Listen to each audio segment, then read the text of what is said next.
ಕಾಂಬೋಜ ಕುರು ಕೇರಳ ಅದೆಷ್ಟೋ ಪುರವನ್ನೇ ಪ್ರವೇಶಿಸಿದಂತಹ ನಾವುಗಳು ಧರಣಿ ಪಾಲಕರ ಆ ಮೂಲಕವಾಗಿ ಸ್ವತಂತ್ರವರುಗಳು ನಮಗೆ ಶರಣಾಗುವುದರೊಂದಿಗೆ ಅವರದಂತಹ ಸೇವೆಯನ್ನು ಕೂಡ ನಮ್ಮಲ್ಲೇ ಲೀನವಾಗಿಸಿದೆವು. ಅಷ್ಟೇ ಯಾಕೆ ತಪ್ಪ ಕಾಣಿಕೆಗಳನ್ನೆಲ್ಲ ಸಂಗ್ರಹಿಸಿದೆವು. ಆದ್ರೆ ಏನು ಮಾಡುವುದು ಹೇಳು? ಏನು ಬಂದದ್ದು ಆಯ್ತು ಅಂತ ಕೇಳಿದ್ರೆ ಇಲ್ಲವಲ್ಲ. ಬದುಕಿನಲ್ಲಿ ನಾವು ಉದ್ದೇಶವನ್ನೇ ಇಟ್ಟುಕೊಂಡು ಹೊರಟವರು ಕನತ ಮಾತ್ರ ಅಲ್ಲ, ಕನ್ಯೆ ಸಿಗಬೇಕು ಎನ್ನುವ ಹಾಗೆ ಒಪ್ಪಿತವಾದಂತಹ ಹೆಣ್ಣು ಎಲ್ಲಿ ಸಿಗುತ್ತಾಳೆ ಎನ್ನುವ ಹಾಗೆ ಮುಂದುವರಿತಾ ಅದೆಷ್ಟೋ ದೇಶವನ್ನು ತಿರುಗಾಡಿದ್ರು ಕೂಡ ತಿರುಗಾಟದಲ್ಲಿ ಫಲ ಅಂತ ಹೇಳು ಇಲ್ಲವಲ್ಲ. ಈ ಸಲದ ತಿರುಗಾಟ ಏನು ಪ್ರಯೋಜನವಿಲ್ಲ. ಹಾಗಾಗಿ ಏನು ಮಾಡುದು? ಲಾಲಿಸಬೇಕಣ್ಣ. ಎನ್ನಯ ಸಣ್ಣ ಮಾತಿದೆಲ್ಲ ಎನ್ನಯ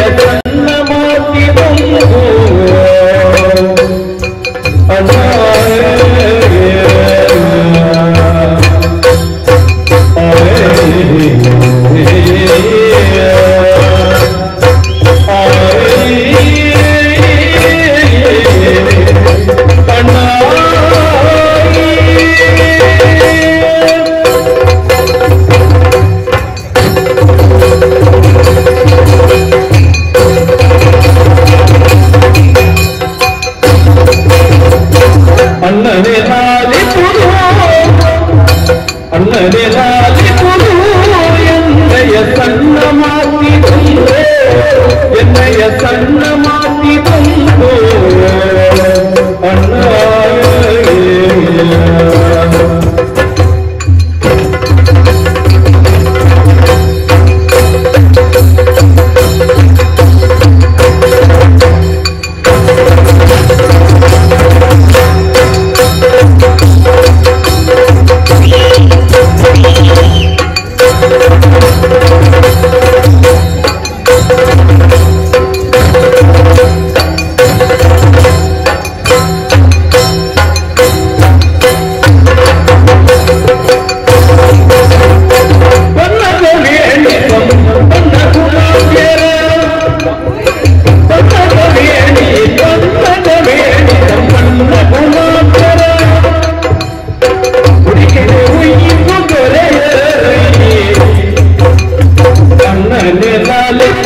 ಸಾಕಾರಕ್ಕೆ ಬೇಕಾಗಿ ಒಂದು ವೇದಿಕೆ ನಿರ್ಮಾಣವಾಗಬೇಕು. ಅಷ್ಟು ಮಾತ್ರವಲ್ಲ, ಆ ಉದ್ದೇಶವನ್ನು ಹೊರತಾಗಿ ಅದರ ಜೊತೆಗೆ ಕನ್ಯಾರ್ಥಿಯಾಗಿಯೂ ಪದ್ಮಾಖ್ಯಪುರವನ್ನು ತೊರೆದು ಬಂದವರು ನಾವು. ತೊರೆಯುವಂತಹ ಸಂದರ್ಭದಲ್ಲಿ ತಂದೆಯವರು ಆಡಿದಂತಹ ಮಾತು, ಮಗನೇ ಕಮಲಧ್ವಜ, ಜ್ಯೇಷ್ಠ ಭ್ರಾತ ಪಿತೃ ಸಮಾನ, ಹಿರಿಯನಾದವನು ತಂದೆಗೆ ಸಮಾನ ಎಂದು ಅಣ್ಣನ ಜೊತೆಯಲ್ಲೇ ಇರು, ಅಣ್ಣನಲ್ಲಿ ನನ್ನನ್ನು ಕಾಣು, ಅಣ್ಣನಲ್ಲಿ ತಾಯಿಯನ್ನು ಕಾಣು, ಸರ್ವವನ್ನು ನಿನ್ನ ಅಣ್ಣನಲ್ಲೇ ಕಾಣು ಎಂಬಂತೆ. ಅಂತೆಯೇ ನಿನ್ನ ಜೊತೆಗೆ ನಿನ್ನ ನೆರಳಾಗಿಯೇ ಬಂದವನಣ್ಣ ನಾನು. ಸಂತೋಷ. ಆದರೆ ಈ ಕಾಲಕ್ಕೆ ನಾವು ಅಂದುಕೊಂಡಂತಹ ಕರಕಾರ್ತಿ ಎಂಬಂತಹ ಉದ್ದೇಶ ಒಂದು ಮಟ್ಟಿಗೆ ಪೂರ್ಣವಾಗಿದೆ. ಆದರೆ ಕನ್ಯಾರ್ಥಿಯಾಗಿ ಹೆಣ್ಣೇನು ಸಿಗಲಿಲ್ಲ ಎಂಬಂತಲ್ಲ, ಆದರೆ ಸಿಕ್ಕವರು ನಮಗೆ ಸೂಕ್ತರು. ಅಮ್ಮ, ಕೆಲವೊಂದು ಸಂದರ್ಭದಲ್ಲಿ ಅನಿಸಿದ್ದು ಹಾಗೆ. ಹೇಗೆ? ಒಬ್ಬರನ್ನು ಕಂಡವರು ಒಬ್ಬ ನನಗಾದಿತು ಎನ್ನುವಂತಹ ಕಾಲಕ್ಕೆ ನಿನಗಿಷ್ಟವರೆಗೆ ಸಿಗಲಿಲ್ಲ ಎನ್ನುವಂತಹ ಕಾರಣದಿಂದಲೇ ಅವಳನ್ನು ತೊರೆದವರು ನಾವು ಅಲ್ಲವೇ? ಹಾಗಾದ್ರೆ ಇಬ್ಬರಿಗೂ ಕೂಡ ಕಾಲಕ್ಕೆ ಸಿಗಬೇಕು ಎನ್ನುವಂತಹ ಬಯಕೆಯನ್ನು ಉತ್ತರಿಸುತ್ತಾ ಮುಂದುವರಿದವರಿಗೆ ಸಿಗಲೇ ಹೋಯಿತು. ನಮಗೆ ನಮ್ಮ ಮನಸ್ಸಿಗೆ ಸೂಕ್ತವಾದಂತಹ ಹೆಣ್ಣು ಮಾತ್ರವಲ್ಲ, ನಮ್ಮ ಕುಲಕ್ಕೆ ಸೂಕ್ತವಾದಂತಹ ಕುಲವಧುವೇ ಆಗಬೇಕಲ್ಲ ಅಲ್ಲವೇ? ಹಾಗಾಗಿ ನಮಗೆ ಹೆಣ್ಣು ದೊರಕಲಿಲ್ಲ. ಈಗ ನನ್ನಲ್ಲೊಂದು ತೀರ್ಮಾನವಿದೆ ಅಣ್ಣ. ಹೇಗೆ? ಮೊದಲೇ ಹೇಳುತ್ತೆ, ಕೋಪಿಸಿಕೊಳ್ಳಬೇಡ, ಬೇಸರ ಮಾಡಿಕೊಳ್ಳಬೇಡ. ನಾವಿರುವರು ಜೊತೆಯಾಗಿಯೇ ಬಂದಿದ್ದೇವೆ, ಆದರೆ ಜೊತೆಯಾಗಿ ಇನ್ನು ಹೋಗುವುದಲ್ಲ. ಮತ್ತೆ ಇನ್ನು ಹೇಗೆ ಗೊತ್ತೇ? ಬೇರೆ ಬೇರೆಯಾಗಿಯೇ ಹೋಗಬೇಕು. ಬೇರೆ ಬೇರೆ ತಿರುಗಾಟ. ಇಷ್ಟವರೆಗೆ ಒಂದೇ ಮೇಳದಲ್ಲಿ ತಿರುಗಾಟ ಮಾಡುವುದಂತ ತೀರ್ಮಾನಿಸಿ ಈಗ ಮೇಳವನ್ನು ತೊರೆದು ನೀವು ಮುಂದುವರಿಯುವುದಕ್ಕೆ ಮುಂದುವರಿದಲ್ಲ, ಅಗತ್ಯವಾಗಿದೆ ಅಣ್ಣ. ತಮ್ಮ ಆದರೆ ನೀನು ಆಡುವಂತಹ ಮಾತನ್ನು ಕೇಳಿದ ಒಂದು ಮಾತು ಹೇಳಬಹುದೇನು?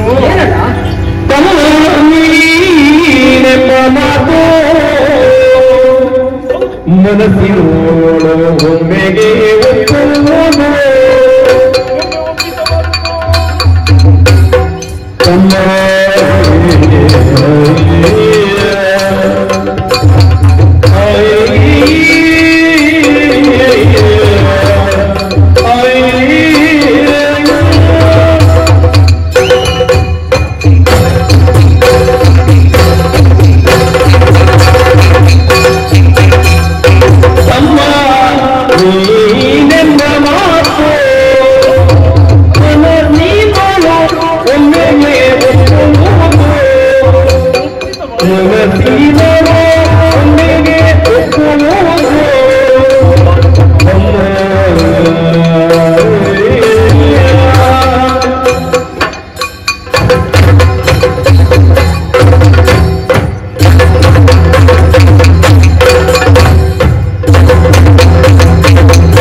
ಪ್ರಾರ್ಥನಾವನ್ನು ಆಡುವಂತಹ ಮಾತನ್ನೇ ನೀವು ಆಡಿದೆ. ಸಂತೋಷಪ್ಪ. ಹೌದೇ? ಸಮ್ಮತವಾದಂತಹ ಮಾತನ್ನು ನಿಮ್ಮ ತಾತರು ಕೂಡ ಮನಸ್ಸಿನ ಮೂಲೆಯಲ್ಲಿ ಇದು ಸರಿಯೋ ಎನ್ನುವಂತಹ ಭಾವನೆ. ಯಾಕೆ ಬರಲಿ ಇಷ್ಟರವರೆಗೆ ನೀವು ಇದ್ದದ್ದು ಹೇಗೆ ಅಂತ ಹೇಳಿದ್ರೆ ದೇಹದಲ್ಲಿ ಇರುವಂತಹ ನೆರಳಿನ ನನ್ನನ್ನು ಹಿಂಬಾಲಿಸುತ್ತಾ ಬಂದವನಲ್ಲಿ ಆದ್ರೆ ಏನು ಮಾಡುವುದು? ಈ ಕಾಲಕ್ಕೆ ನೀನೊಂದು ದಾರಿಯನ್ನು ಹಿಡಿಯುತ್ತಾ ನೀವು ಮುಂದುವರಿದೆ ಅಂತಾದ್ರೆ ನನ್ನಿಂದ ದೂರವಾಗುತ್ತೀಯ ಅಂತ ಮನಸ್ಸಿನಲ್ಲಿ ಸ್ವಲ್ಪ ಬೇಸರವು. ಆದ್ರೆ ಒಂದು ಮಾತು ಉಂಟಪ್ಪ, ನೀವು ಮುಂದುವರಿಯುವುದು ಸರಿಯಾದದ್ದೇ. ಯಾಕೆ ಬರಲಿ ತಂದೆಯವರಲ್ಲಿ ನಾವೇ ಆಡಿದವರಿದ್ದೇವೆ, ಅತಿ ಶೀಘ್ರದಲ್ಲೇ ಕನ್ಯಾತಿಗಳಾಗಿ ಬರುತ್ತೇವೆ ಎನ್ನುವ ಹಾಗೆ. ಆದ್ರೆ ಕನ್ಯಾತಿಗಳಾಗಿ ಬರುವುದರೊಂದಿಗೆ ನಾವು ಮಾಡಬೇಕಾದಂತಹ ಕೈಂಕರ್ಯದಲ್ಲಿ ನಾವು ಹಿಂದುಳಿಯ ಕೂಡಲಲ್ವೇ ನಾವು ಪರಮೋ ಇಷ್ಟವರಿದ್ದೇವೆ. ಹಾಗಾಗಿ ನಾವು ಸದಾ ಹರಿಯ ಜ್ಞಾನವನ್ನೇ ಬಿಡಬಾರದಲ್ವೇ? ಆಗುಬಲ ಹಿಂದೊಡೆಯಲು ದೈವ ಬಲ ಇರುವುದೇ. ಕೆಲವರಿಗೆ ಮಾನವರಿಗೆ ದೇಹ ಬಲ ಧನಬಲ ಎಷ್ಟಿದ್ದರೆ ಏನಂತೆ, ದೇವ ಬಲ ಹೊಂದಿಲ್ಲದಿದ್ರೆ ಯಾವ ಸಾಧನೆಯೂ ಆಗುವುದಕ್ಕೆ ಸಾಧ್ಯ ಇಲ್ಲ. ಹಾಗಾದ್ರೆ ದೇವನ ಬಲ ಎನ್ನುವುದು ಇರಬೇಕು ಅಂತ ಇದ್ರೆ ಸದಾ ದೇವನನ್ನೇ ಸ್ಮರಿಸುತ್ತಾ ಹರಿನಾಮವನ್ನೇ ಉಚ್ಚರಿಸುತ್ತಾ ನಡೆಯೋಣಾಗದೆ ಪರಮಾಣುವಿಗೆ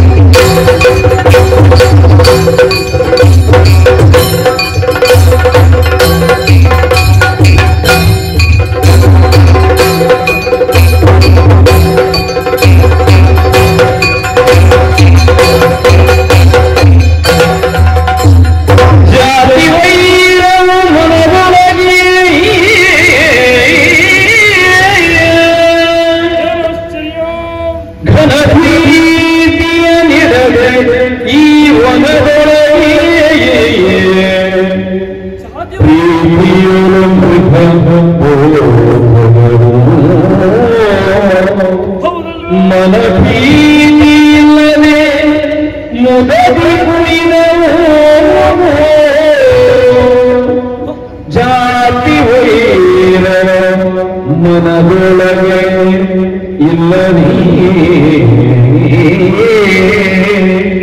ಕಂಡಲೇ ತಮ್ಮನಲ್ಲಿ ಮಾತಾಡುವುದ್ರ ಬಗ್ಗೆ ಅನವಾಗಿ ಅವನೊಂದು ದಾರಿಯನ್ನು ಹೇಳಿದ್ರೆ ಆನೊಂದು ದಾರಿಯನ್ನೇ ಹೇಳ್ತಾ ಮುಂದುವರಿದವ ಬೇಟೆಯನ್ನು ಆಡಿದೆ. ಅಷ್ಟು ಮಾತ್ರವಲ್ಲ, ದಿಗ್ವಿಜಯ ಯಾತ್ರೆಯನ್ನ ಮುಂದುವರಿಸುತ್ತೆ. ಅದೆಷ್ಟೋ ದೇಶವನ್ನೇ ಸಂಚರಿಸಿ, ಅದೆಷ್ಟೋ ಕಾನನವನ್ನೇ ಸಂಚರಿಸಿ ಮುಂದುವರಿಸುತ್ತಾ ಬಂದೆ ಎಂದಾದ್ರೆ ಆಶ್ಚರ್ಯವನ್ನೇ ಕಾಣ್ತಾ ಇದ್ದೇವೆ. ಇದು ಕಾನನವಲ್ವೇ? ಕಾನನದಲ್ಲಿ ಒಂದು ಮೃಗಗಳೇ ಎನ್ನುವುದು ಅದು ಸರ್ವೇ ಸಾಮಾನ್ಯ. ಅದು ಹೀಗೆ ಇರುವುದಕ್ಕುಂಟೆ. ಹುಲಿಯೊಂದು ಹುಲ್ಲಿಯೊಂದಿಗೆ ಆಟವಾಡುತ್ತಾ ಉಂಟು, ನವಿಲು ಸರ್ಪದೊಂದಿಗೆ ನಲಿಯುತ್ತಾ ಉಂಟು, ಕೇಸರಿಯೊಂದು ಗಜದೊಂದಿಗೆ ಆಟವಾಡುತ್ತಾ ಉಂಟು. ಒಂದರ್ಥದಲ್ಲಿ ಇವುಗಳೆಲ್ಲವೂ ಕೂಡ ವೈರಿಗಳೇ. ಹಾಗಾದ್ರೆ ಜಾತಿ ವೈರವನ್ನೇ ತೊರೆದು ಈ ರೀತಿಯಾಗಿ ಒಂದಾಗಬೇಕು ಅಂತ ಇದ್ರೆ ಇಲ್ಲಿ ವಿಶೇಷವೇನಿರಬಹುದು? ಸ್ವಲ್ಪ ಯೋಚಿಸಿದೆ ಅಂತ ಇದ್ರೆ ಹಾಗಾದ್ರೆ ದೈವ ಸಾನ್ನಿಧ್ಯ ಎನ್ನುವುದು ಇಲ್ಲೇ ಉಂಟು ಎನ್ನುವುದು ಸತ್ಯ ತಾನೆ. ಕೈಲಾಸದಲ್ಲಿ ಈಶನ ವಾಹನ ಯಾವುದು ಅಂತ ಕೇಳಿದ್ರೆ ನಂದಿ, ಪಾರ್ವತಿಯ ವಾಹನ ಯಾವುದು ಅಂತ ಕೇಳಿದ್ರೆ ಹುಲಿ. ಹಾಗಾದ್ರೆ ಹುಲಿಯು ನಂದಿಯು ಒಂದೇ ಇರುವುದಕ್ಕಿಲ್ವೇ? ಇರ್ತದೆ. ಅದಕ್ಕೆ ಕಾರಣ ದೈವ ಸಾಕ್ಷಾತ್ಕಾರ. ನವಿಲು ಎನ್ನುವುದು ಆ ಷಣ್ಮುಖನ ವಾಹನ. ಹಾಗಂತ ಗಣಪನಾದವ ಹಾವನ್ನು ತನ್ನದಂತಹ ಹೊಟ್ಟೆಗೆ ಸುತ್ತಿಕೊಂಡವರಿದ್ದೇನೆ. ಇಲ್ಲಿಯೂ ವಾಹನವಾಗಿರಿಸಿದ್ದಾನೆ. ಯಾವತ್ತಿಗೂ ಕೂಡ ದೂರ ಓಡಿ ಹೋಗಿದ್ದೇವೆ ಇಲ್ಲವಲ್ಲ? ಅದಕ್ಕೆ ಕಾರಣವಾದದ್ದು ಯಾವುದು? ದೈವದ ನೆಲೆ ಎನ್ನುವುದು ಅಲ್ಲಿ ಇದೆ ಎನ್ನುವುದು ಸತ್ಯ. ಹಾಗಾದ್ರೆ ಇಲ್ಲಿಯೂ ವಿಶೇಷವಾದದ್ದು ಉಂಟು ಎನ್ನುವುದು ಅರ್ಥೈಸಿಕೊಂಡಿದ್ದೇನೆ. ಸೂಕ್ಷ್ಮವಾಗಿ ಗಮನಿಸುತ್ತಾ ಮುಂದುವರಿದೆ ಎಂದಾದ್ರೆ ಕಾಣುತ್ತಾ ಇದೆ ಆಶ್ರಮ. ಹಾಗಾದ್ರೆ ಮುನಿಕೋತ್ತಮರು ಇಲ್ಲಿ ನೆಲೆ ನಿಂತಿದ್ದಾರೆ ಎನ್ನುವುದು ಸತ್ಯ ತಾನೆ. ಹಣ ಮಾಡುವುದಕ್ಕೆ ಅವರನ್ನೇ ಕಾಣುವುದಕ್ಕಾಗಿ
ಸರ್ವಭೂತಾನಿ ಪಶ್ಯತಿ ಸ ಪಂಡಿತ ಹೇಳಿದವರು ಹೇಳಿದಂತಹ ಮಾತು.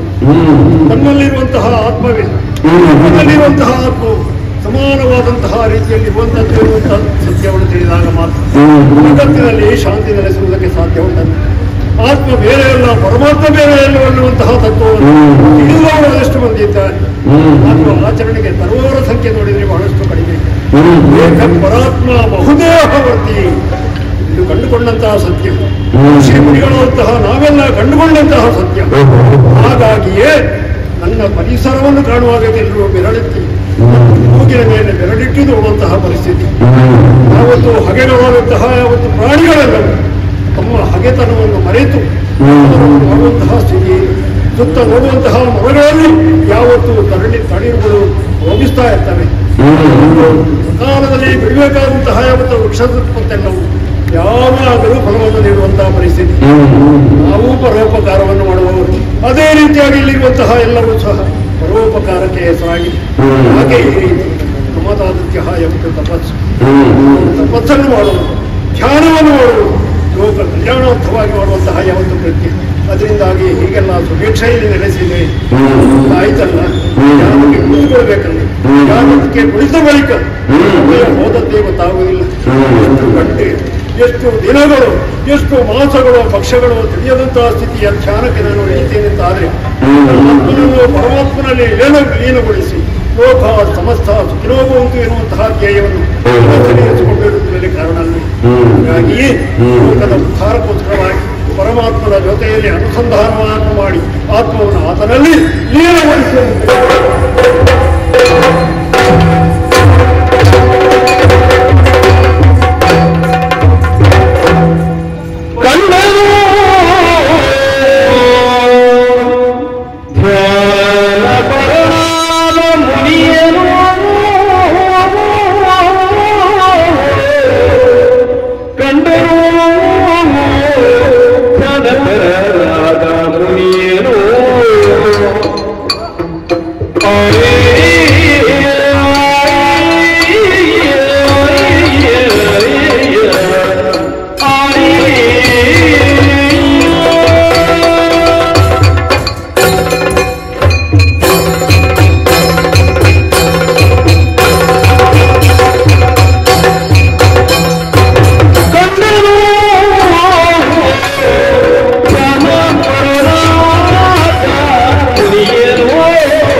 ಜನ್ನಿವಾಸವನ್ನೇ ತೊರೆದು ಋಷಿಯವರವನ್ನೇ ಆಶ್ರಯಿಸುತ್ತ ಸಮಗ್ರ ಮಾನವನ ಸಮುನ್ನತಿಗಾಗಿ ಶ್ರಮಿಸಿ ಗೌರವಂತಹ ಕಾನನವನ್ನೇ ಸೇರಿ ಲೋಕದ ಹಿತಕ್ಕಾಗಿ ತಪಸ್ಸನ್ನು ಆಚರಿಸುವಂತ ಮನವೇ ಇವರನ್ನು ಕಾಣುವುದಕ್ಕೆ ಅವಕಾಶ ಎನ್ನುವುದು ನನಗೆ ಲಭಿಸಿತ್ತು ಅಂತ ಇದ್ರೆ ಯಾವ ಜನ್ಮದ ಪುಣ್ಯದ ಫಲವೋ ನಾ ತಿಳಿಯುವುದಕ್ಕೆ ಸಾಧ್ಯ ಇಲ್ಲ. ಆಹಾ, ಯಾವ ಜನ್ಮದಲ್ಲಿ ನಾವು ಮಾಡಿದಂತಹ ಕರ್ಮದ ಫಲವು ಈ ಕಾಲಕ್ಕೆ ನನಗೆ ಲಭಿಸುತ್ತಲ್ವೇ? ಹಾಗಾದ್ರೆ ಇವರನ್ನು ಕಂಡಾಕ್ಷಣ ಇವರಿಗೆ ದೀರ್ಘದಂಡ ನಮಸ್ಕಾರವನ್ನೇ ಮಾಡಬೇಕೆನ್ನುವಂತಹ ಹಮಲಾಗುತ್ತಾ ಉಂಟು. ತಪಸ್ಸನ್ನು ಆಚರಿಸುತ್ತಾ ಇದ್ದರು ಏಳುವರೆಗೆ ನಮಸ್ಕರಿಸುತ್ತೇನೆ.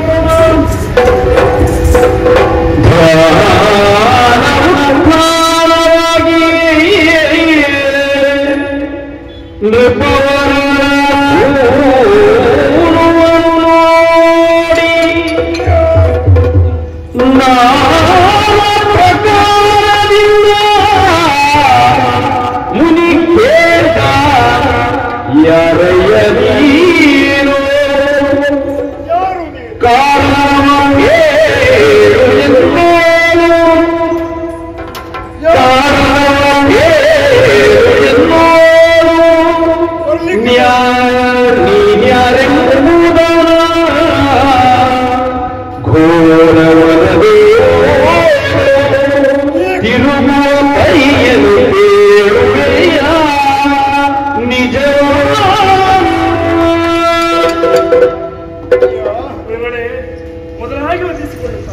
ನಿರತನಾದಂತಹ ನಾನು ಧ್ಯಾನ ಉದ್ಧಾರವಾಗುವಂತಹ ಹೊತ್ತಿನಲ್ಲಿ ಸಮ್ಮುಖದಲ್ಲಿ ನಿನ್ನನ್ನು ಕಾಣ್ತಾ ಇದ್ದೀನಿ.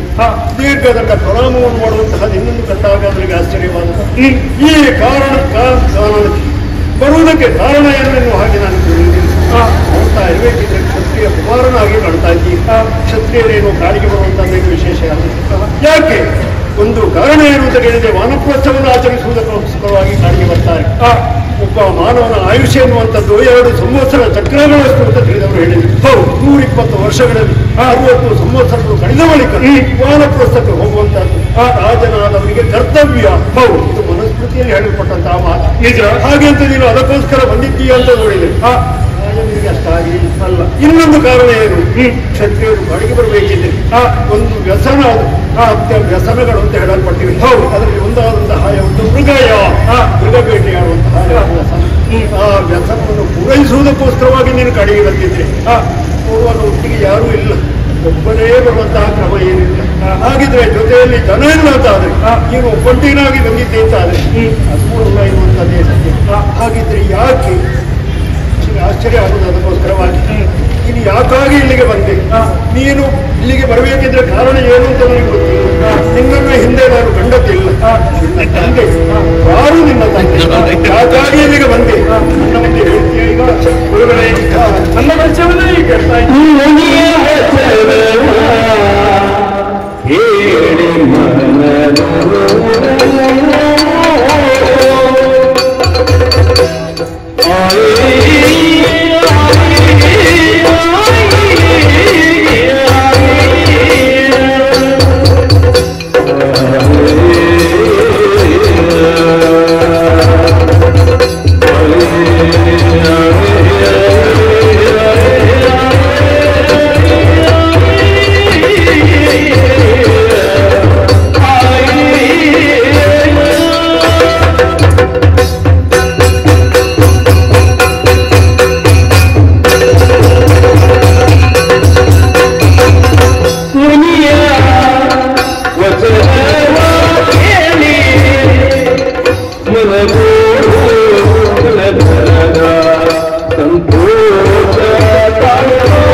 ಬಂಧವನ್ನು ಕರೆದು ಮಾತನಾಡಿಸಿದವರು ನೀನೇ ಬಂದವ ಇಲ್ಲಿ ಬಂದ ಬಳಿಕ ನಿನ್ನ ಹತ್ರ ಮಾತಾಡಿದ ಗುರುಗಳೇ ಅಲಭ್ಯವಾದಂತಹ ಲಾಭವನ್ನೇ ಲೋಕದಲ್ಲಿ ಯೋಗ ಅಂತ ಕೊಂಡಾಡುವುದು.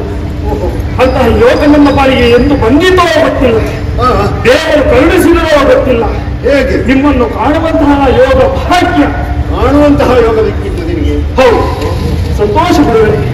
ಬಂಧವನ್ನು ಪರಿಚಯವನ್ನು ಕೇಳ್ತಾ ಇದ್ದೀರಾ, ಹುಟ್ಟಂತ ವಸರವನ್ನೇ ಗಂಡಾಕ್ಷ ಅರ್ಥೈಸಿಕೊಂಡವರಿದ್ದೀರಾ ನೀವು ಕೂಡ. ಕ್ಷತ್ರಿಯ ಕುಮಾರನೇನು ಹಾಗೆ ಅಲ್ಲಿ ಏನು ಎತ್ತ ಎನ್ನುವಂತಹ ಪ್ರಶ್ನೆ ನಿಮ್ಮದ್ದಲ್ವೇ? ಹೌದಪ್ಪ ಗುರುಗಳೇ, ನೀವು ಕೇಳಿರಬಹುದು ಪದ್ಮಾಕ್ಯಪುರ ಅಲ್ಲಿ ಒಡೆಯರಾದಂತಹ ಪದ್ಮಾಶೇಖರ ಹೆಸರು ಗೊತ್ತುಂಟಪ್ಪ, ಕೇಳಿ ಗೊತ್ತುಂಟು. ಅವರ ಸತಿಪತ್ನಿನಿ, ಅವರ ಮುತ್ತಿನ ಕುಮಾರಮ್ಮ ಇವರು ಕಮಲಧ್ವಜ ಮಾರ್ತಾಂಡ ತೇಜ. ನಾನು ಅಣ್ಣನಾದಂತಹ ಮಾರ್ತಾಂಡ ತೇಜ. ಹಾಗಾದ್ರೆ ನನಗೊಬ್ಬ ತಮ್ಮನಿದ್ದಾನೆ, ಆತನ ನಾಮವೇ ಕಮಲಧ್ವಜ ಎನ್ನುವ ಹಾಗೆ. ಹೌದೇ? ಹಾಗಾದ್ರೆ ಹೊರಟು ಬರುವಂತಹ ಕಾಲ ವೈರಾಗ್ಯವನ್ನೇ ತಡೆದು ಅದು ಮೃಗಬೇಟೆಯನ್ನೇ ಮಾಡಬೇಕು ಎನ್ನುವಂತಹ ಹಂಬಲದಿಂದ ಹೊರಟವರು ನಾವಲ್ಲ. ದಿಗ್ವಿಜಯವನ್ನೇ ಕೈಗೊಳ್ಳಬೇಕು. ಕೇವಲ ಸನಕಾತಿಗಳಾಗಿ ಅಲ್ಲ, ಬದುಕಿನಲ್ಲಿ ಒದಗಬಹುದಂತಹ ಬಯಸಬಹುದಂತ ಹೆಣ್ಣನ್ನು ನಾವಾಗೆ ಕಾಣಿಸಿಕೊಡಬೇಕು ಎನ್ನುವಂತಹ ಹಂಬಲದಿಂದ ಪುರವನ್ನೇ ತೊರೆದು ಹೊರಟವರು. ಹೌದು, ಬಂದವರಿಗೆ ಹೆಣ್ಣು ಸಿಗಲಿಲ್ಲ. ಹಾಗಾಗಿ ನನ್ನ ತಮ್ಮನು ಮತ್ತೊಂದು ದಾರಿಯನ್ನೇ ಅರಸುತ್ತಾ ಮುಂದುವರಿದ. ನಾನು ಈ ದಾರಿಯ ಮುಖೇನವಾಗಿ ಬಂದವಾಗ ನಿಮ್ಮದಂತ ಆಶ್ರಮವನ್ನೇ ಕಂಡೆ. ನಿಮ್ಮ ದರ್ಶನವನ್ನು ಮಾಡಬೇಕು ಎನ್ನುವಂತಹ ಹಂಬಲ ಆಯಿತು. ನಿಮ್ಮಿಂದ ಆಶೀರ್ವಾದವನ್ನು ಪಡೆಯಬೇಕು ಎನ್ನುವಂತಹ ಇಚ್ಛೆ ನನ್ನ ಮನದಲ್ಲಿ ಮೂಡಿತು. ಹಾಗಾಗಿ ಇತ್ತ ಕಡೆ ಬಂದಿದ್ದೇನೆ. ಅರಸಬೇಕು ಅಲ್ಲ, ಯೋಗ ಅಂತ ನೀನು ಹೇಳಿದ್ದೆ. ನಾನೀಗ ಭಾವಿಸುವಂತದ್ದು ಹೇಗೆ? ಹೆಣ್ಣನ್ನು ಅರಸಿಕೊಂಡಂತಹ ಬಂದಂತಹ ನಿನಗೆ ನಾನು ಯಾವ ರೀತಿಯಲ್ಲಿ ಸಹಾಯ ಮಾಡುವುದು ನನಗೆ ಅರ್ಥ ಆಗುವುದಿಲ್ಲ. ಯಾಕೆಂತ ಕೇಳಿದ್ರೆ ಎಲ್ಲವನ್ನು ಬಿಟ್ಟು ಸಂಸಾರ ಬೇಡ ಎಂಬುದಾಗಿ ತಿಳಿದುಕೊಂಡಿಲ್ಲಿ ಕಾರಣಕ್ಕೆ ಬಂದವ. ಹೆಣ್ಣು ಕೊಡುವುದನ್ನು ನನ್ನಿಂದ ಸಾಧ್ಯ ಇಲ್ಲ ಮಾತ್ರ. ಆದ್ರೆ ನಿನ್ನ ಪರಿಚಯ ಹೇಳಿದೆಯಲ್ಲ, ಸಂತೋಷ ನನಗೆ ಯಾಕೆ ಆಗಿದೆ? ಪದ್ಮಶೇಖರ ಯಾರು ಗೊತ್ತೇ?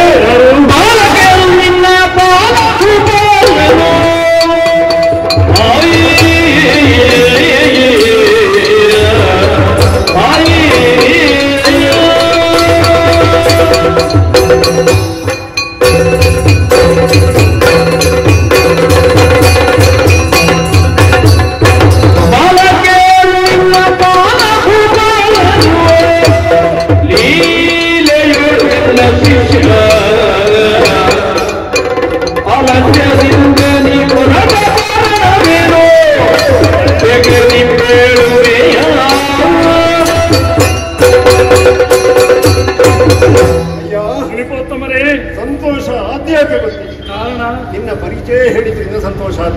ಪರಿಚಯದಲ್ಲಿ ಸಂತೋಷ. ಹೌದು, ಅಂತ ವಿಶೇಷ ಏನು? ಯಾಕೆ ಅಂತ ಕೇಳಿದ್ರೆ ಒಂದಕ್ಕೊಂದು ಸಂಬಂಧ ಇದೆ ಅಂತ ಆದಾಗ ಅಲ್ಲಿ ಮತ್ತಷ್ಟು ಸಂತುಷ್ಟಿ ಉಂಟಾಗುವುದಕ್ಕೆ ಕಾರಣ ಆಗುತ್ತದೆ. ಸಂಬಂಧವೇ? ಹೌದು, ಇದು ನನಗೆ ಪ್ರಶ್ನೆಯಾಗಿ ಪದ್ಮಕ್ಕೆ ಪುರದರಸುವಾದಂತಹ ಪದ್ಮಶೇಖರ ಹಾಗೂ ಪದ್ಮಿನಿಯರು ಮಗ ನೀನು ಅಂತ ಹೇಳಿದೆಯಲ್ಲ. ಹೌದು, ಪದ್ಮಶೇಖರ ಬೇರೆ ಯಾರು ಅಲ್ಲ, ಮತ್ತೆ ನನ್ನದೇ ಶಿಷ್ಯ. ನನ್ನ ಈ ಆಶ್ರಮದಲ್ಲಿ ನಿಂತುಕೊಂಡೆ ಸಕಲ ವ್ಯಾಸಂಗವನ್ನು ಮಾಡಿ ಹೋದವ ಅವ. ಶಾಸ್ತ್ರವನ್ನು ಶಸ್ತ್ರವನ್ನು ಎಲ್ಲವನ್ನು ಕಲಿತು ಹೋದವ. ನನ್ನ ಶಿಷ್ಯನ ಮಗ ಅಂತ ಹೇಳಿದಾಗ ನನಗೆ ಸಂತೋಷ ಆಗುವುದಿಲ್ಲ. ಗುರುಗಳೇ, ಹಾಗಾದ್ರೆ ನಾ ಅರಸುತ್ತಾ ಬಂದಂದ್ರೆ ಯಾರನ್ನು ಅಂತ ಕಂಡಿದ್ದೆ, ನನ್ನ ಜನಕನ ಗುರುಗಳನ್ನು. ನೀವು ಈ ರೀತಿಯಾಗಿ ಮಾತನಾಡಬೇಕಂತ ಇದ್ರೆ ನನ್ನ ಮನದಲ್ಲೂ ಒಂದು ಆಸೆ ಎನ್ನುವುದು ಹುಟ್ಟುತ್ತಾ ಉಂಟು. ಲೋಕ ಲೋಕ ಕಲ್ಯಾಣಕಾರಕ ಸತ್ಸಾಧನೆ ಸನ್ಮಾರ್ಗದಲ್ಲಿ ಸದಾಚಾರಿಯಾಗಿಟ್ಟುಕೊಂಡು ಸತ್ಕೀರ್ತಿಯನ್ನೇ ಸಂಪಾದಿಸಿಕೊಂಡು ಸತ್ಪ್ರಜೆಯಾಗಿ ಸಂಚರಿಸುವಲ್ಲಿ ಸದ್ಗುರುಗಳ ಸದ್ಬೋಧನೆ ಎನ್ನುವುದು ಸದಾ ಸಮ್ಮತ. ಹಿರಿಯರೇ ಆಡಿದವರಿದ್ದಾರೆ. ಅಜ್ಞಾನಂ ತಿಮಿರಾಂಧಸ್ಯ ಜ್ಞಾನಾಂಜನಾಶಲಾಕಾಯ ಚಕ್ಷುರ್ವಿತಮ್ಯೇನ ತಸ್ಮೈ ಶ್ರೀ ಗುರವೇನಮಃ. ಹೌದು, ಅಜ್ಞಾನವನ್ನು ತೊಗಲಾಡಿಸಿ ಸುಜ್ಞಾನದ ದೀವಿಗೆಯನ್ನು ಬೆಳಗುವವರು ನೀವು. ಬೆಳಗಿಸುವಲ್ಲಿ ಯಾವುದೇ ರೀತಿಯಾದಂತಹ ಸ್ವಾರ್ಥವನ್ನು ಇರಿಸದೆ ವಿದ್ಯೆಯನ್ನು ಕರುಣಿಸುವವರು ಶಿಕ್ಷಕ ಅಂತ ಹೇಳಿದ್ರೆ ಕೆಲವೊಮ್ಮೆ ಶಿಕ್ಷೆಯನ್ನು ಕೊಡುವುದರೊಂದಿಗೆ ಶಿಕ್ಷಣವನ್ನು ಕಳಿಸುವುದರೊಂದಿಗೆ ಆತನನ್ನು ಲೋಕದಲ್ಲಿ ಮಾದರಿಯಾದಂತಹ ವ್ಯಕ್ತಿಯನ್ನಾಗಿಸುವಲ್ಲಿ ಅವರು ಶ್ರಮಿಸುವವರು. ಹಾಗಾದ್ರೆ ಸ್ಥಾನದಲ್ಲಿ ಇದ್ದವರು ನೀವು ಎಂದ ಮಾತ್ರಕ್ಕೆ ನನ್ನ ಮನದಲ್ಲಿ ಮೂಡುವಂತಹ ಆಸೆ ಯಾವುದು ಬಲ್ಲಿರ ನನ್ನ ತಂದೆಯವರಿಗೆ ಕಲಿಸಿದ್ದೀರಿ ಅಂತ ಹೇಳ್ತಾ ಇದ್ದೀರಿ. ಹೌದು, ಶಸ್ತ್ರವಿದ್ಯೆಯನ್ನಾಗಲಿ ಶಾಸ್ತ್ರವಿದ್ಯೆಯನ್ನಾಗಲಿ ಎಲ್ಲವನ್ನು ಅವರಿಗೆ ಕರುಣಿಸಿರೋ ಮಾತ್ರಕ್ಕೆ ನನಗೂ ಕರುಣಿಸಬೇಕು ಎನ್ನುವುದೇ ನನ್ನದಾದಂತಹ ಬೇಡಿಕೆ. ಗುರುಗಳು, ನಿನಗೆ ಎಷ್ಟು ಪ್ರಾಯ ಎಷ್ಟಾಯ್ತು ಈಗ? 18 ತುಂಬ 19 ಆಗ್ತಾವಲ್ವಾ? ಹೌದು, ವಿದ್ಯೆ ಕಲಿಯುವಂತ ಸಮಯ ಅಂತ ಒಂದಿರ್ತದೆ. ಎಷ್ಟು ಸಮಯ ಅದು? 12 ಒಳಗೆ ಕಲಿತ ಆಗಬೇಕಂತ. ಹೌದು, 5 ವರ್ಷ ರಾಜವತ್ ಪಂಚವರ್ಷ ಆಡಿ ದರ್ಶವರ್ಷ ಆಡಿ ದಾಸವಾದ 5 ವರ್ಷ ಆದ ಬಳಿಕ 6ನೇ ವರ್ಷಕ್ಕೆ ಗುರುಕುಲಕ್ಕೆ ಸೇರಬೇಕು. ಗುರುಕುಲಕ್ಕೆ ಸೇರಿದ್ರೆ 16 ವರ್ಷಗಳ ತನಕ ವಿದ್ಯೆಯನ್ನು ಕಲಿತು ಮತ್ತೆ ಆತ ರಾಜಕೀಯವಂತಹ ವ್ಯವಹಾರ ಅಥವಾ ಇನ್ನಿತರ ವ್ಯವಹಾರಗಳನ್ನು ಮಾಡಲಿಕ್ಕೆ ಸಾಧ್ಯವಾಗುತ್ತದೆ. ನಿಮಗೆ ಎಷ್ಟು ಪ್ರಾಯ ಆಯಿತು? ನಿಮಗಿನ್ನು ವಿದ್ಯೆ ಕಲಿಸುವುದು ಅಂತ ನನಗೆ ಸಂಶಯ ಮಾಡುವಂಥದ್ದು. ವಿದ್ಯೆ ಎನ್ನುವುದು ಸಾಮಾನ್ಯವೇ, ಅದು ಸಾಗರ. ಎಷ್ಟು ನೀರು ಕುಡಿದರೂ ಕೂಡ ಸಮುದ್ರದ ನೀರು ಎನ್ನುವುದು ಆವಿಯಾಗುವುದಕ್ಕುಂಟೆ ಅಥವಾ ಖಾಲಿಯಾಗುವುದಕ್ಕುಂಟೆ. ಆದ್ರೆ ಎಷ್ಟು ದೊಡ್ಡ ಪಾತ್ರೆ ಉಂಟು ಅಷ್ಟು ಮಾತ್ರ ಸಿಗುವುದು ಮಾತ್ರ. ಹೌದಪ್ಪ, ಯಾರಿಗೂ ಕೂಡ ಧಾರಣ ಸಾಮರ್ಥ್ಯ ಅಂತ ಉಂಟು. ಹೌದಪ್ಪ, ಒಬ್ಬಾತನಿಗೆ ಧರಿಸುವುದಕ್ಕೆ ಅಸಾಧ್ಯವಾದಂತಹ ಸಾಮರ್ಥ್ಯವನ್ನು ಆತನ ತಲೆಯಲ್ಲಿ ಆತ ಹೊತ್ತುಕೊಂಡ ಎಂದಾದ್ರೆ ಆತನ ಹೊತ್ತಿಗೆಗೆ ಕಟ್ಟುವಲ್ವೇ? ಹಾಗಾದ್ರೆ ಧರಿಸುವಷ್ಟನ್ನು ಧರಿಸಬೇಕು. ಹಾಗಾದ್ರೆ ಧರಿಸುವಲ್ಲಿ ನನಗೆ ಸಾಮರ್ಥ್ಯ ಉಂಟು ಎನ್ನುವುದೇ ನನ್ನದಂತಹ ಭಾವನೆ. ನಿನ್ನ ಮಾತುಗಳನ್ನು ಕೇಳಿದಾಗ ಸಮಾಧಾನ ಯಾಕೆ ಗೊತ್ತುಂಟು? ವಿದ್ಯಾ ದದಾತಿ ವಿನಯಂ.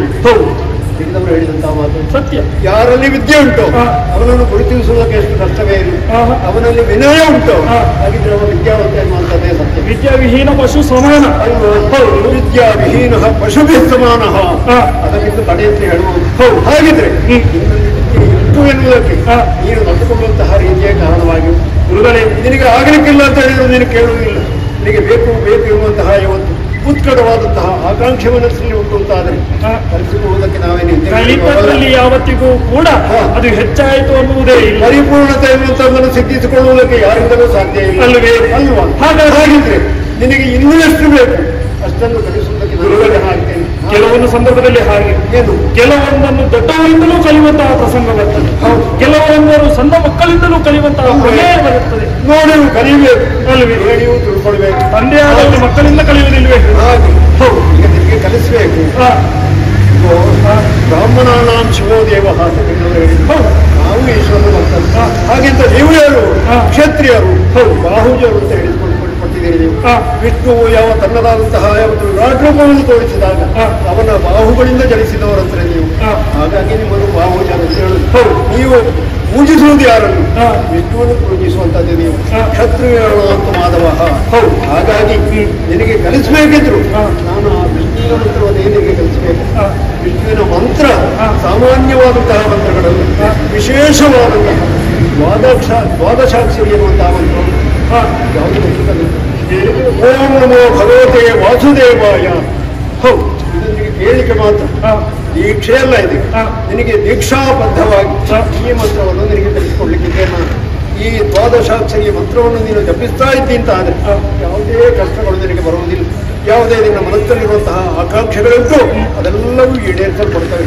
ಹಾಗಾಗಿ ನಿನ್ನನ್ನು ನನ್ನ ಶಿಷ್ಯನಾಗಿ ಸ್ವೀಕರಿಸಿಕೊಂಡು ನನಗೆ ಬೇಕಾದಂತಹ ವಿದ್ಯೆ ಎಷ್ಟು ನಿನಗೆ ಸಾಮರ್ಥ್ಯ ಉಂಟು, ಎಷ್ಟು ನನಗೆ ತಿಳುವಳಿಕೆ ಉಂಟು ಅಷ್ಟನ್ನು ಕಳಿಸಿಕೊಡ್ತೇನೆ. ಸಂತೋಷ. ಯಾಕೆ ಗೊತ್ತಿಲ್ಲ, ರಾಮನನ್ನು ಆ ವಿಶ್ವಾಮಿತ್ರರು ಕರ್ಕೊಂಡು ಹೋಗಿದ್ದಂತೆ. ಹೌದು, ಸಿದ್ಧಾಶ್ರಮದಲ್ಲಿರುವಂತಹ ಯಾವತ್ತು ಯಾಗ ಸಂರಕ್ಷಣೆಗೋಸ್ಕರವಾಗಿ ರಾಮಕೃಷ್ಣರನ್ನು ಕರ್ಕೊಂಡು ಹೋಗಿದ್ದಾರೆ. ಉದ್ದೇಶ ಏನಿದ್ದದ್ದು ವಿಶ್ವಾಮಿತ್ರರಿಗೆ ತನ್ನಲ್ಲಿರುವಂತಹ ಅಸ್ತ್ರ ಸಂಚಯವನ್ನು ಆ ರಾಮಕೃಷ್ಣರಿಗೆ ಕೊಡಬೇಕು ಎನ್ನುವಂತಹದ್ದು.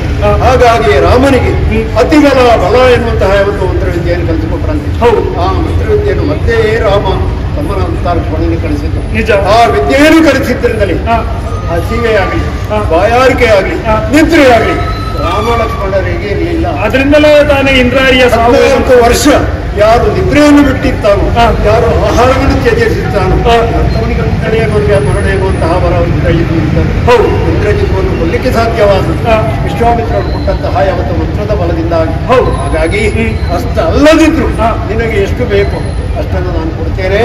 ಬೇಕಾದಂತಹ ಅಸ್ತ್ರ ಶಸ್ತ್ರಗಳನ್ನು ನಿನಗೆ ಕರುಣಿಸ್ತೇನೆ. ಅದಕ್ಕೆ ಸಂಬಂಧಪಟ್ಟಂತಹ ವಿದ್ಯೆ ಸಂಪೂರ್ಣವಾಗಿ ನಿನಗೆ ಕೊಡ್ತೇನೆ. ಒಳಗೆ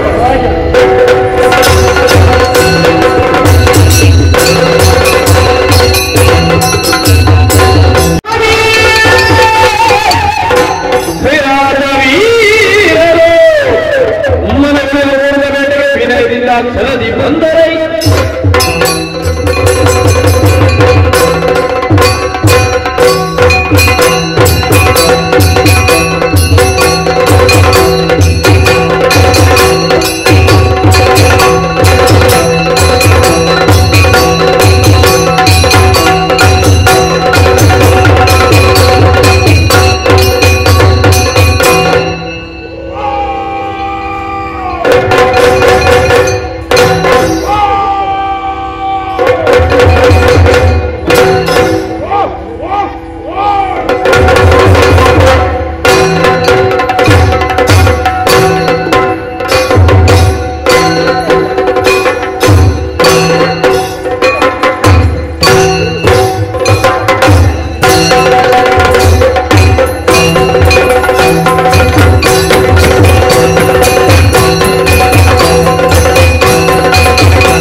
ಚಾನಲನ್ನು ಸಬ್ಸ್ಕ್ರೈಬ್ ಮಾಡದೇ ಇದ್ದವರು ಆದಷ್ಟು ಬೇಗನೆ ಸಬ್ಸ್ಕ್ರೈಬ್ ಮಾಡಿ ನಮ್ಮನ್ನು ಪ್ರೋತ್ಸಾಹಿಸಿ.